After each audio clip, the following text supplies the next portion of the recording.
चढ़ते चैतवा भोला जरे जैसे आगी मन करे कहवा जैती घरवा से भागी। चढ़ते चैतवा भोला जरे जैसे आगी मन करे कहवा जैती घरवा से भागी। अब तो महल भी रहल मुश्किल भइल बा। अब तो महल में रहल मुश्किल भइल बा। हमरा भोला के मड़ैया महल भइल बा। हमरा भोला के मड़ैया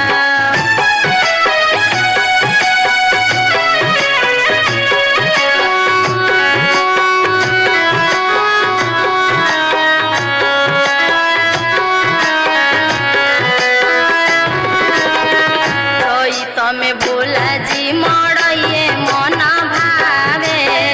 पक्का मकान हमरा मन ही ना भावे। चैत में भोला जी मड़ैये मन भावे। पक्का के मकान हमरा मन ही ना भावे। किराउर चरनी में रहल हमरा धन भइल बा।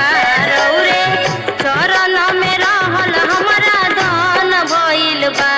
हमरा भोला के मड़ैया महल भइल बा। हमरा भोला के मड़ैया